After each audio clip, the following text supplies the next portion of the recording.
fusion dinner. We're going to talk about the theme of our evening, which is BioBabel. Too much data, too little understanding, ? Which is something that I have written a lot about as a journalist, and I think we all are dealing with one way or another as humans. And the question is what we're doing with it and whether it's being made useful for us. But first I want to tell you just a little bit about ARC. What it means, it actually does not stand for anything, ARC, except a trajectory forward, which is what this is all about. And in fact, I want to quote my favorite sci-fi writer, William Gibson. The future is already here, it's just not very evenly distributed. And this is what we're going to be talking about at ARC, although you notice we are in a historic mansion. So I'm actually trained as a historian, and I think it's a wonderful dichotomy to be able to go from past to future and talk about how we built up to the point that we are now and evolved to where we are now. So we're going to talk, though, I'm going to talk about here just for 3 or 4 minutes about a struggle that's happening to create a new kind of future. And this is something that we're calling the age of fusion. And I think many of us think we've been living through a period here of greater and greater specialization, reductionist thinking, that sort of thing. And it's really time to be able to circle back and start linking up and connecting dots. And specifically, since I, as a journalist and a writer, entrepreneur, work in biomedicine, biotech, I'm seeing, and I'm sure you are too, this massive trend of the convergence of 3 major areas of life and society, which is biomedicine, IT, and health. And by health, I mean health and wellness, the whole health and wellness movement. So this is what ARC is about. It's about the fusion of these 3 things. And the reason we started ARC was because we feel like there's a gigantic gap out there between what we would like to see, this convergence world, and what's actually happening. And so we're trying to guide this process, get out of the silos, especially the gigantic silos of these 3, which don't get along very well. They like each other, they often play in the same playground, but engineers are fundamentally different, for instance, than biologists and vice versa. So just to give you a little overview of where we are in our society right now, and again, I'm preaching to the chorus, but the number of technologies that are rapidly advancing is unprecedented. We've got genetics, synthetic biology, various brain issues going on, measuring, scanning, etc. We've got new drugs that are being formed, robotics and nanotechnology. And then, in IT we have sequencing, we have new ways for patient medical records. I actually see now in a couple of hospitals, like at Stanford, doctors walking down the hall with iPads, which is pretty incredible. You still mostly see them with clipboards.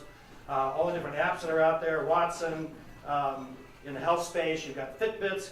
And by the way, I still wonder, speaking of data, why are there millions of people collecting their own personal data on Fitbits and nobody's actually figured out what this means? That's probably what we're going to talk about tonight. So you've got continuous blood sucrose monitors, you've got every app on the planet, and wired. We're all quantified self. We're hopefully not connected in that way. And if that doesn't interest you, all these new technologies and all these various convergences that are happening, think about the money. Some of you are investors here. Some of you deal in large amounts of money. These are large amounts of money. Biomedicine now, depending on how you characterize it, is somewhere between 2 and 2.5 trillion. Health and wellness movement, which is really sneaking up on all this, Price Waterhouse, and we've got Jerry McDougall here from Price Waterhouse.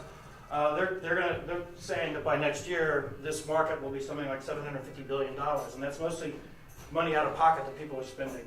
And then you've got the health IT side, which is actually relatively small, but growing very rapidly. And so this is the next multi-trillion-dollar industry. It could dwarf anything that we humans have ever done. So it's the fusion of health IT and biomedicine, but you've also, of course, got to rewrite the rules on just about everything. So policy, commerce, law, advocacy, ethics, philosophy, the arts. And we work really hard at ARC in trying to talk about and make some sense of this part of the equation too.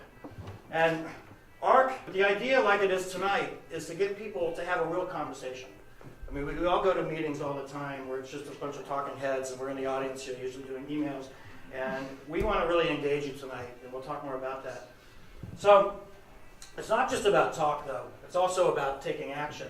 And I'm not going to spend a lot of time here because we haven't really made many announcements, but we're getting some major funding for the ARC Fusion Institute.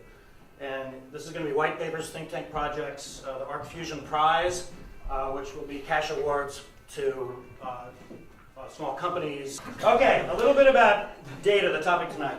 And to me, data is obviously, it's a very sort of sterile sounding word, and we're really talking about information. And we as humans, in a way, this is what we do. We figure out information on things, we figure out how to use information to generate information that hopefully improves things.